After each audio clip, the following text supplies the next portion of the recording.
Hey, what's up, JTX fam? Back in the hunt for another adventure, bringing something different to you guys this time. We're at the Jones family reunion here in Kerrville, Texas. There's a lot of people here. Big, you know, the Joneses. Well, if you don't know them yet, you're about to. It's a large family, so we just checked in here at the inn. What is it called again? Inn of the Hill. Inn of the Hills. What do you think, Hadley? I think it's gonna be really fun. Where are we going? We're about to go to the pool. But she was like, she was 5 last time, so.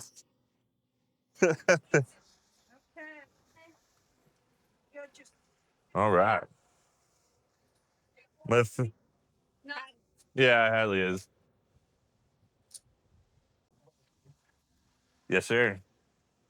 Yes, sir. I'll be. This is going to be our highest rated. Hi. You strike a pose too. There you go. Hell yeah. Hey, how are you? I'm doing well. Yourself? Okay. You remember Brandy and Hadley? Hi. Kids, Yeah. All my friends are playing from both of them. I'm gonna give you a hug. Hey, what happened? What kind of shenanigans? Doing okay. Doing okay. Awesome. What's going on, man? Jeff. We did. Let's see how we do it this year. Is your dad? He's We not gonna did. be here We till did. like probably 10 o'clock, 11 o'clock tonight. Let's see how much hell we can I raise. called him at 2 o'clock. He hadn't even left the valley yet. Yeah. So, Okay, let's go. So did y'all do any archery or any of that? We were just talking about you 5 minutes before you called me. yeah.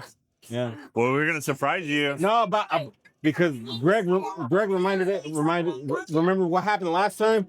Oh yeah. And when you called her, you're like, "What's her name? What's your name?" Amanda Jones. What'd you do? And you're like, "What'd you do? Married Brian with pickle popcorn?" Yeah. Yeah. That was funny. Oh. You see,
in the mail some of these because I do like a whole bunch of like basketball videos and training videos and stuff. Yeah, it's really cool. Yeah, a whole bunch of like kind of online training videos. So it's pretty cool. That's yeah. fun. Yeah. I can't wait to show my girlfriends this because nobody's going to believe that I'm the short one. Right. It's like, Yeah. I have so many girlfriends who are like 5 foot. And I'm like, Can you imagine Hannah? oh my God, Hannah yeah. will hit you about right here. Because all the women on the Jones side is just, we're all 5'9". All the girls are all 5'9", 5'10". Yeah. Even my mom's 5'11". No, this is like the first time like ever. Yeah, in my yeah, life. yeah. It's humbling. Yeah, and I still have time to kind of fill out, which is because last time I think 3 years ago when I was here, I probably wasn't too much shorter. I maybe was like 6'4", 6'5". I was still pretty tall. 3 years ago, I was here 3 years ago. Yeah, but I think you were like 6 foot. No, so 3 years ago I would have been 6'1". going into my sophomore, junior high school, and I would have been about 6'3" then probably. Yeah. On your mom's side. Correct. And Yeah. my grandmother. Exactly. My grandmother. Exactly. It's got a lot of 5'7", 5'8". Yeah, because even he his brother obviously he was like 6'2" back in his prime, so he kind of got. Yeah, before I started shrinking at age. Who are all these tall suckers around here? Carver, and Carver. Sure. So, Carver. yes. I know who they are. I'm kidding you. Who's Carver in our family? Do we have a Carver in our family somewhere? You're asking the wrong guy. You're Bob. I forget lots of things. Right. Carver? I don't remember a Carver. See, I've got a photographic memory. I just don't have any film. I don't think we have a Carver. Well, Steve was A Carver. Stephen Carver. Yeah. So Did you know my dad, Stephen? But I don't know. Stephen Jones? I knew Stephen, but I didn't know a Carver. Yeah, that's his middle name. Really? No Stephen joke. Carver Jones. Never knew that. And I'm Brent Carver Jones, Well, I know who you are. You're son of Stephen. yeah, correct. Easily said and done. Okay, Jones is my And grandpa. I'm Samuel Carver. I'm grandson of Stephen. sorry? I'm Samuel Carver. You're his son, right? No, I'm his son. He wishes he was my son. And I'm a lot cooler. Stephen's grandson. Name tag. It's true. Yes, I didn't get one. Please, guys, come on, give me I know. It saves all us old people from a lot of embarrassment. I'll get y'all. That's okay. Por favor, we say down south. It means please. Yes. Hey, Dio, you're starting to sound a little whiter than usual. Por favor. Por Sound like my favor. fucking wife. Yeah. Put some fucking ganas in it, güey. Por favor, güey. So you know Spanish We too, know, right? we're tired of you. We know how you beg, por favor, all the time. Don't worry, it happens to all of us Joneses. Thank you, sir. We're gonna learn. The hell is that? I thought your teeth just fell out for that for a second. It's like no, you're wired in the mafia. They call that the neck test. Wasn't bad. Not great, but it wasn't bad. 5 gin Lin. So we had Pabst's over the moist Lin. And then Lin Frank Jones. And then we had, of course, in the glass. So I did, but and what I did, I put the ice in the glass because he wanted to, the way you see them do it, they take the ice in their hand, they pick it like that. Fuck, I'm not that dumb. I don't want to pick myself. I'm just gonna go right through my hand, right? Right. So I would do it in the glass and figure, when I just break at the glass. And so I go, I say, hey, Jerry, the glass broke on. It's real easy to work on. Okay, so here's another. So I go out and do the same thing. It breaks again. So I took Rocky down there. So anyhow, it's just I know. Well, Jeff, what are you doing, goddammit? Well, Jay, I'm putting it in the glass and I'm poking it right here because I'm gonna poke it in my hand. I'm not doing that. Yeah, I'm not gonna do that.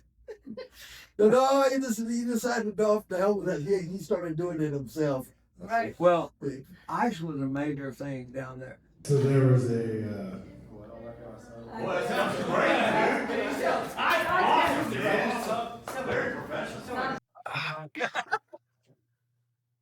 Josh Lloyd. Okay. So there's an accountant. He's getting married and he's never done it. And he's very nervous about getting married and never done it because he doesn't know what to do on his wedding anniversary. Whatever.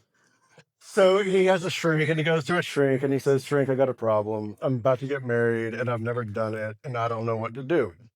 And the shrink says, "Well, you're an accountant, so I'm going to put it in money terms for you.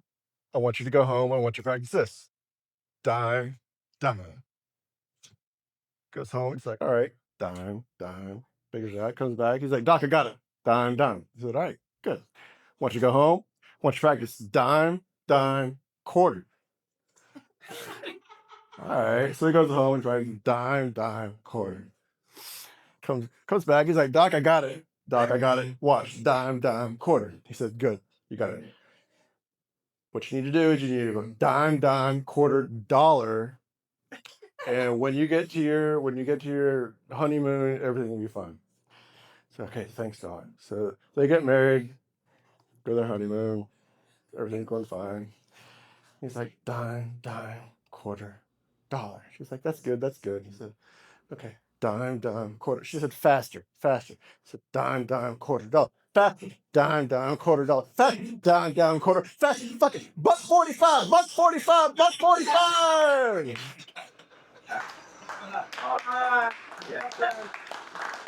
So there's a daddy mole, and he pops his head up out of the hole, and he smells and goes, "Oh my, that smells delicious. That smells like pancakes." Ooh, he goes, "Come on, Mama, come on up here." So Mama Mole comes up, and she sticks her head out of the hole, and she goes, "Oh, that smells delicious, hon. I smell bacon." Well, the little baby mole comes up, and he just gets just right here. He can't get his head too far out of the hole, and he tries to sniff, and he goes, "Oh, I can smell his molasses."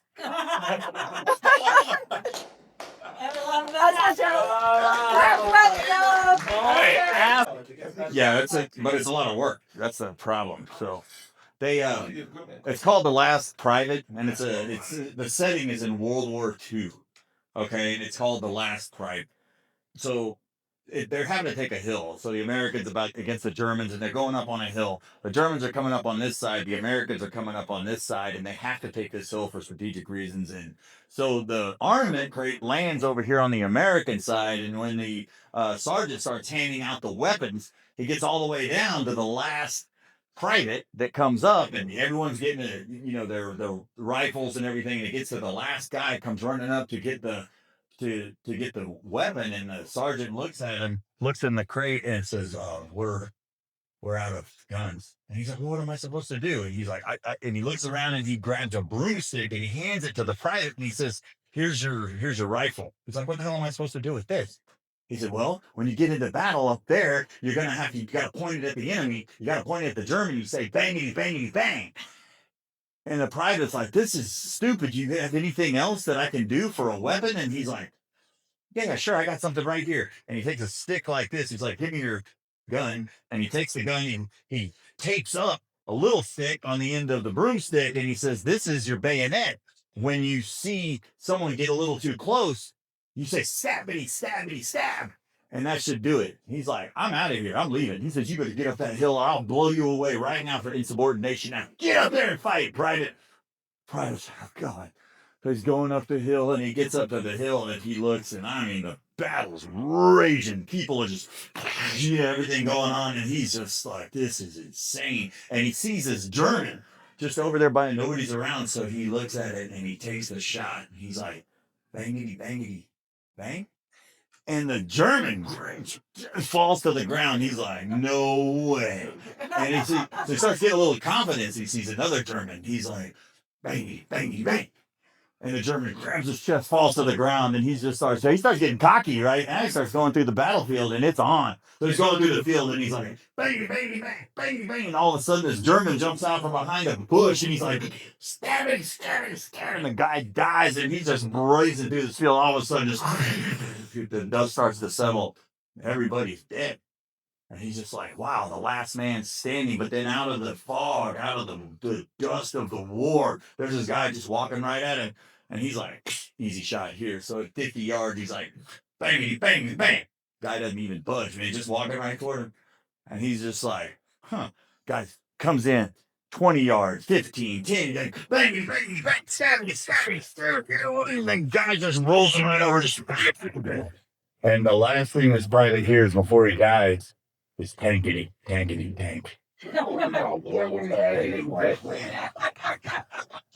right.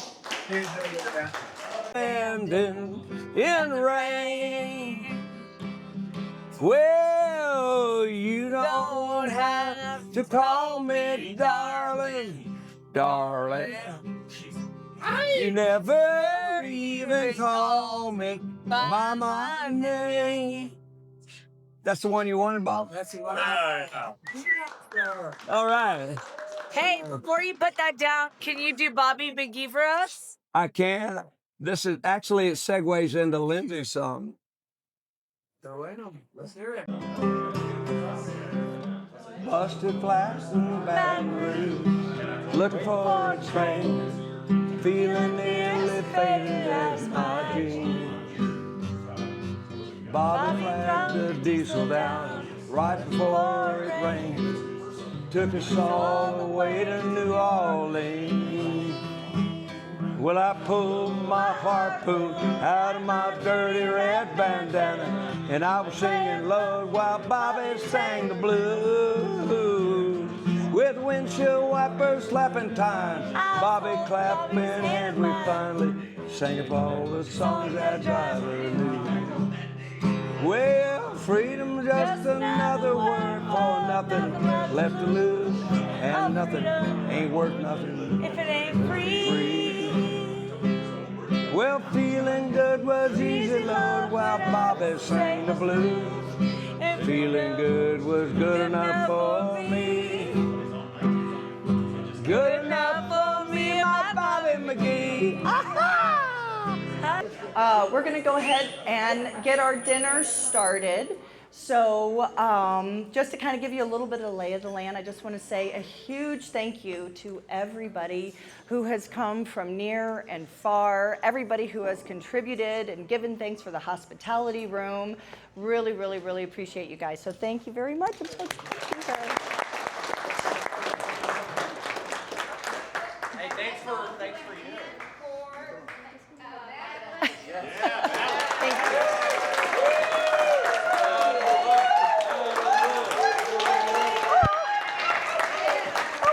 Make me want to do this again in 3 years. Okay, no, which is very excited to do. So absolutely, thank you guys very much. And also a huge thank you to our staff of the Inn of the Hills.